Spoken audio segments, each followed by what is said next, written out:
Hey guys, welcome to my channel. Today we are going to read once again out of the 1 Year Bible. And I did want to wish you all a Merry Christmas because this video should come out possibly Christmas Eve, I believe. And so anyway, we are going to start, which would be January 5th. We're going to start Genesis 11:1 through 13:4. And if you're new here, make sure you do subscribe so that you don't miss a thing, and hit that notification bell as well. So we're going to start off just like I said, Genesis 11:1, 13:4. Now the whole world had one language and a common speech. As people moved eastward, they found a plain in Shinar and settled there. They said to each other, "Come, let's make bricks and bake them thoroughly." They used bricks instead of stone and tar for mortar. Then they said, "Come, let us build ourselves a city with a tower that reaches to the heavens, so that we may make a name for ourselves. Otherwise, we will be scattered over the face of the whole earth." But the Lord came down to see the city and the tower the people were building. The Lord said, "If as one people speaking the same language, they have begun to do this, then nothing they plan to do will be impossible for them. Come, let us go down and confuse their language so they will not understand each other." So the Lord scattered them from over all the earth, and they stopped building the city. That is why it is called Babel, because the Lord confused the language of the whole world. From there, the Lord scattered them over the face of the earth. This is the account of Shem's family line. 2 years after the flood, when Shem was 100 years old, he became the father of Arphaxad. And after he became the father of Arphaxad, Shem lived 500 years and had sons and daughters. When Arphaxad had lived 35 years, he became the father of Shelah. And after he became the father of Shelah, Arphaxad lived 403 years and had other sons and daughters. When Shelah had lived 30 years, he became the father of Eber. And after he became the father of Eber, Shelah lived 403 years and had other sons and daughters. When Eber had lived 34 years, he became the father of Peleg. And after he became the father of Peleg, Eber lived 430 years and had other sons and daughters. When Peleg had lived 30 years, he became the father of Reu. And after he became the father of Reu, Peleg lived 209 years and had other sons and daughters. When Reu had lived 32 years, he became the father of Shereg. And after he became the father of Shereg, Reu lived 207 years and had other sons and daughters. When Shereg had lived 30 years, he became the father of Nahor. And after he became the father of Nahor, Shereg lived 200 years and had other sons and daughters. When Nahor had lived 29 years, he became the father of Terah. And after he became the father of Terah, Nahor lived 119 years and had other sons and daughters. After Terah had lived 70 years, he became the father of Abram, Nahor, and Haran. This is the account of Terah's family line. Terah became the father of Abram, Nahor, and Haran became the father of Lot.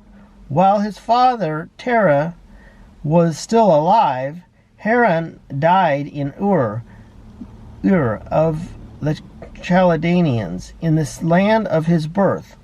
And Abram and Nahor both married.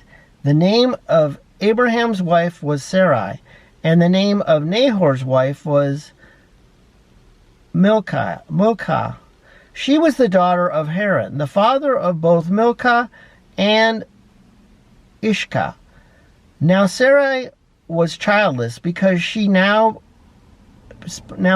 was childless because she was not able to conceive. Terah took his son Abram, his grandson Lot, son of Terah, and his daughter-in-law Sarai, the wife of his son Abram, and together they set forth from Ur of the Chaldeans. Chaldeans, that's what it is, Chaldeans, to go to Canaan. But when they came to Haran, they settled there. Terah lived 205 years, and he died in Haran. The Lord had said to Abram, "Go from your country, from your people, your father's household, to the land I show you. I will make you into a great nation, and I will bless you, and I will make your name great, and you will be blessed, and I will bless those who bless you, and whoever curses you, I will curse, and all peoples on the earth." So Abram went as the Lord had told him, and Lot went with him. Abram was 75 years old when he set out from Haran. He took his wife Sarai, his nephew Lot, all the possessions they had accumulated, and the people they had acquired in Haran, and they set out for the land of Canaan, and they arrived there. Abraham traveled through the land as far as the site of the great tree of Moriah at Shechem. At that time the Canaanites were in the land. The Lord appeared to Abraham and said, "To your offspring I will give this land." So he built an altar there to the Lord who had appeared to him. From there he went on towards the hills of Bethel and pitched his tent, with Bethel on the east and Ai on the east. They built an altar to the Lord and called on the name of the Lord. Then Abram set out and continued toward the Negev. Now there was a famine in the land, and Abram went down to Egypt to live there for a while because the famine was severe. As he was able to enter Egypt, he said to his wife Sarai, "I know what a beautiful woman you are. When the Egyptians see you, they will say, 'This is his wife.' Then they will kill me, but will let you live. Say you are my sister, so that I will be treated well for your sake, and your life will be spared because of you." When Abram came to Egypt, the Egyptians saw that Sarai was a beautiful woman, and when Pharaoh's officials saw her, they praised her to Pharaoh, and she was taken into the palace. He treated Abram well for her sake, and Abram acquired sheep and cattle, male and female donkeys, male and female servants, and camels. But the Lord inflicted serious disease on Pharaoh and his household because of Abram's wife Sarai. So Pharaoh summoned Abram. "What have you done to me?" he said. "Why didn't you tell me she was your wife? Why did you say she was your sister so that I took her to be my wife? Now then, here is your wife. Take her and go." Then Pharaoh gave orders about Abram to the men, and they sent him on his way and his wife and everything he had. So Abram went up from Egypt to Negev with his wife and everything he had, and Lot went with him. Abram had become very wealthy in livestock and in silver and gold. From the Negev he went from place to place until he came to Bethel, to the place between Bethel and Ai, where his tent had been earlier, and where he had first built an altar. There Abram called on the name of the Lord. So that's going to do it there for Genesis for today. And now we're going to head on over to the New Testament. Okay, so now we're going to read Matthew 5, 1 through 26. Now when Jesus saw the crowds, he went up on a mountainside and sat down. His disciples came to him, and he began to teach them. He said, "Blessed are the poor in spirit, for theirs is the kingdom of heaven. Blessed are those who mourn, for they will be comforted. Blessed are the meek, for they will inherit the earth. Blessed are those who hunger and thirst for the righteousness, for they will be filled. Blessed are the merciful, for they will be shown mercy. Blessed are the pure in heart, and they will see God. Blessed are the peacemakers, for they will be called children of God. Blessed are those who are persecuted because of righteousness, for theirs is the kingdom of heaven. Blessed are you when people insult you, persecute you, and falsely say all kinds of evil against you because of me. Rejoice and be glad, because great is your reward in heaven. For in the same way they persecuted the prophets who were before you. You are the salt of the earth, but if the salt loses its saltiness, how can it be made salty again? It is no longer good for anything except to be thrown out and trampled underfoot. You are the light of the world. A town built on a hill cannot be hidden. Neither do your people light a lamp and put it under a bowl. Instead, they put it on its stand, and it gives light to everyone in the house. In the same way, let your light shine before others, that they may see your good deeds and glorify your Father in heaven. Do not think that I have come to abolish the law of the prophets.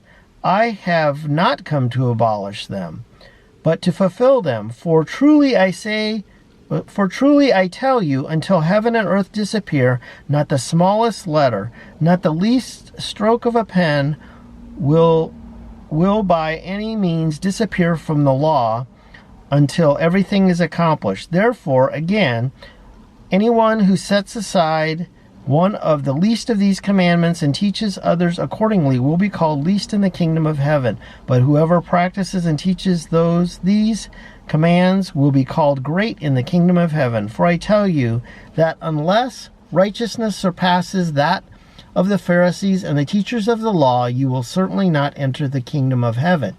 You have not heard that it was said to the people long ago, you shall not murder, and anyone who murders will be subject to judgment. But I tell you that anyone who is angry with a brother or sister will be subject to judgment. Again, anyone who says to a brother or sister, Raka, is unanswerable to the court. And anyone who says, you fool, you will be in danger of fire of hell. Therefore, if you are offering your gift at the altar, and there remember that your brother or sister has something against you, leave your gift there in front of the altar. First go and be reconciled to them. Then come and offer your gift. Settle matters quickly with your adversaries, which is taking you to court. Do it while you are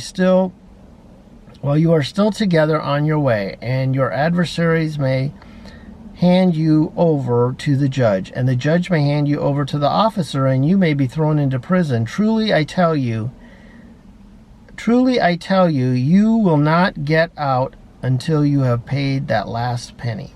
So now we're going to go to Psalms 5, 1 through 12. And again, it says, for the director of music for pipes, a psalm of David. Listen to my words, Lord. Consider my lament. Hear my cry for help, my King and my God, for to you I pray. In the morning, Lord, you hear my voice. In the morning I lay my requests before you and wait expectantly.